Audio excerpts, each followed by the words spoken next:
திரு சூர்யா, இங்க நிச்சயம் எதிர்க்கட்சிகளினுடைய ஒத்துழைப்பு முழுவதுமாக இருந்தது. அது பதில் தாக்குதல் ஆபரேஷன் சிந்தூர்ல தொடங்கி அனைத்து கட்சி கூட்டம் உட்பட எல்லா நிலைகளிலும் எல்லாரும் ஒரு குரல்ல ஒருமித்த நிலைப்பாட்டில் மத்திய அரசுக்கு தங்களுடைய ஆதரவை தெரிவித்தார்கள்.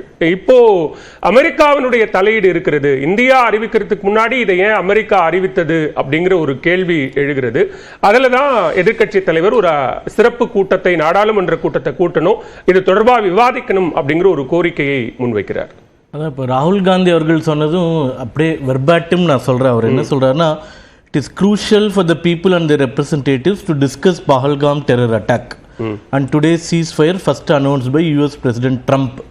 This will be also an opportunity to demonstrate our collective resolve to meet the challenges ahead. அதனால் அவங்க வந்து தலையிட்டுட்டாங்களா, இப்படி பண்ணிட்டாங்களா அப்படின்னு நீங்கள் பல பேர் சொல்கிற மாதிரி அவர் சொல்ல, நீங்கள் வந்து ஒரு பார்லிமெண்ட் செஷன் கூட்டி என்ன நடந்ததுன்னு சொல்லுங்க அப்படின்னு சொல்கிறார்.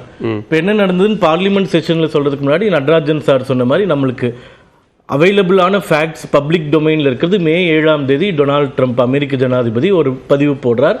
இந்த மாதிரி 2 பேரும் தாக்கிக் கொள்கிறார்கள், ஏதாச்சும் உதவி வேண்டுமென்றால் மத்தியஸ்தம் செய்வதற்கு தயாராக இருக்கிறேன் அப்படின்னு. இது வந்து மே 7ஆம் தேதி.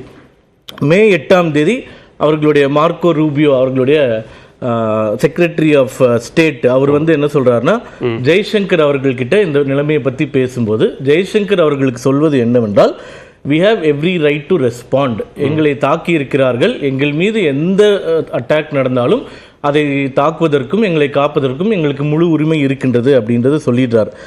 அதே மாதிரி மே 9ஆம் தேதி என்ன நடக்குதுன்னு பார்த்தீங்கன்னா, ரூபியோ மீண்டும் பாகிஸ்தான் வெளியுறவுத்துறை, இந்திய வெளியுறவுத்துறை, இவங்க 2 அதிகாரிகள் அமைச்சர்கள் கிட்ட பேசுறாரு.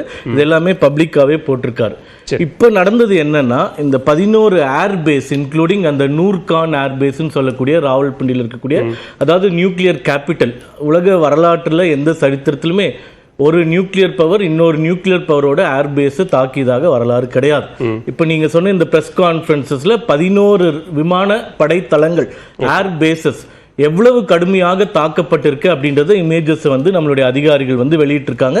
இப்போ கூட போயிட்டு இருக்கு. உங்க மேனேஜிங் எடிட்டர் கூட அதை பத்தி ட்வீட்ஸ் எல்லாம் போட்டிருக்கார். இப்போ நடராஜன் அவர்கள் சொன்ன ஒன்று தான், எப்பயுமே இவர்கள் வந்து வாளாட்டுவது, பிரச்சனை பண்ணுவது, மீண்டும் செய்வது, இதெல்லாம் தெரிந்த கதை தான் நம்மளுக்கு.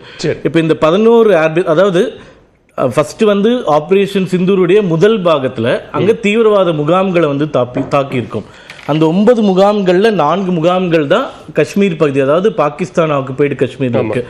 5 முகாம்கள் பாகிஸ்தானுடைய ஹார்ட் பஞ்சாப்ல இருக்கக்கூடிய முகாம்கள்.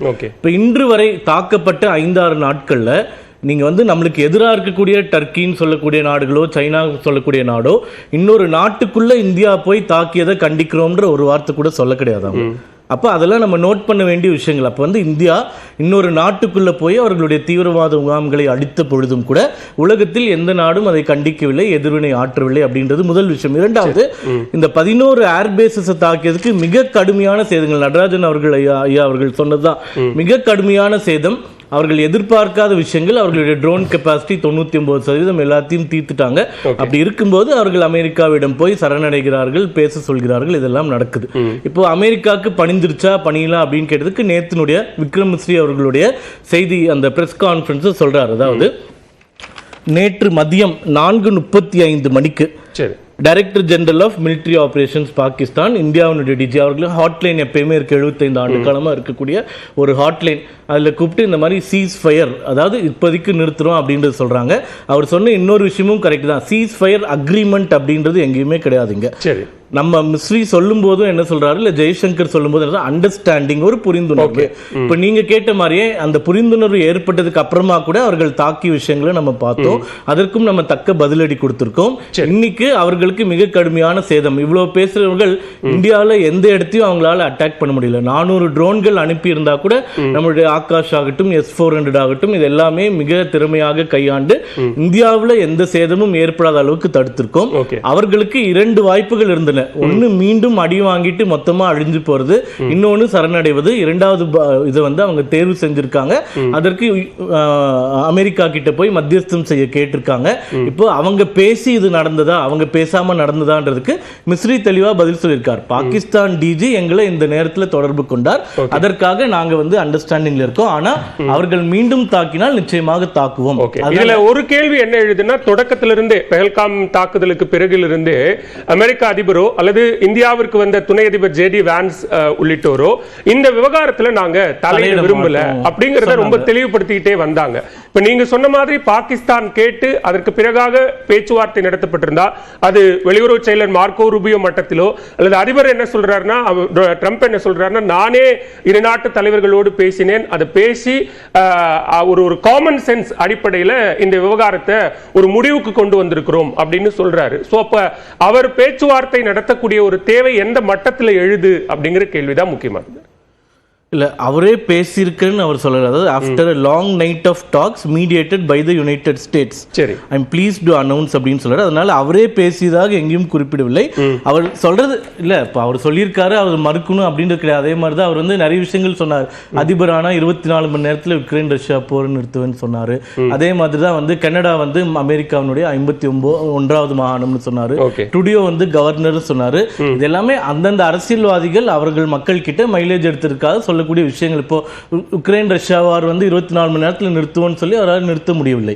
அப்போ இந்த மாதிரி ஒரு விஷயத்துக்கு வந்து அவர் கிரெடிட் எடுத்துக்கிறாருன்னா எடுத்துக்கிறார். பட் நம்மளுடைய ஸ்டாண்ட் இப்போ இது ஒரு உதாரணம். பாகிஸ்தான் பிரதமராக இருக்கக்கூடியவர் ட்ரம்ப்புக்கு வந்து நன்றி தெரிவித்து பதிவு போட்டிருக்காரு, அஃபீஷியலாகவும் சொல்லியிருக்காரு. இந்த மாதிரி மீடியேஷன் பண்ணதுக்கு நன்றின்னு சொல்றாரு. நம்ம சைட்ல இருந்து எந்த ஒரு அக்னாலஜ்மெண்ட்டும் இன்னைக்கு வரைக்கும் நம்ம கொடுக்கல. இப்போ நம்ம பேச வேண்டியது என்னன்னா, எப்படி மிக திறமையாக நம்ம முப்படைகளும் அவர்களை தாக்கி அவர்களை நிலைக்குலைய வைத்தது. 11 ஏர்பேசஸ், 9 தீவிரவாத முகாம், அவர்கள் எதிர்பார்க்காத அளவுக்கு இவ்வளவு சேதங்களை கொடுத்து அவர்களை அடிப்பணிய வைத்தது.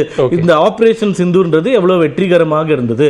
நம்ம நாட்டில் பல தீவிரவாத தாக்குதல்களை நடத்திய 9 முகாம்களை எவ்வளவு துல்லியமாக, அதாவது மற்ற நாடுகளே கூட எடுத்துக்க முடியாத 99.9% ஸ்ட்ரைக் ரேட்டோட அனைத்தையும் மிக திறமையாக கையாண்டதற்கு நம்ம படைகளை, நம்ம ராணுவத்தை, நம்மளுடைய மற்ற முப்படைகளையும் பாராட்ட வேண்டிய தருணத்தில் நம்ம இருக்கோம். நிச்சயமா இந்த கேள்விகளுக்கு அரசாங்கம் பதில் சொல்லதான் போகிறது, பாராளுமன்ற செஷன்லயோ மற்ற இடங்கள்லயோ. பட் இதை மையப்படுத்தி அவங்க பண்ணிட்டாங்க இவங்க பண்ணிட்டாங்க உங்களுக்கு இது இல்லையா அப்படின்னு சொல்லிட்டு இதுல அரசியல் விஷயங்களை புகுத்துறது மிக மிக அனாவசியமான ஒரு விஷயம் இந்த தருணத்தில் அப்படின்றது எங்களுடைய பார்வை. பேசலாம் திரு கனகராஜ். இங்க எல்லா நடவடிக்கைகளும் ரொம்ப டிரான்ஸ்பரண்டா தெளிவுபடுத்தப்படுது. ஒவ்வொரு கட்டமா செய்தியாளர் சந்திப்பு நடக்குது. வெளியுறவுத்துறை செயலாளர் colonel Sofiya Qureshi, wing commander உள்ளிட்டோர், இன்றைக்கு நடந்த டிஜிஎம்ஓ செய்தியாளர் சந்திப்பு அப்படின்னு என்ன நடக்குது அப்படிங்கிற விஷயங்களை அதிகாரப்பூர்வமா பிஐபி மூலமா எல்லாம் கொடுக்குறாங்க. ரொம்ப டிரான்ஸ்பரண்டா இருக்கு. ஆனா இந்த விவகாரத்தை ஒரு நாடாளுமன்ற சிறப்பு கூட்டத்தில் விவாதிக்கணும் அப்படின்னு இப்ப கோருவதற்கான காரணம் என்ன?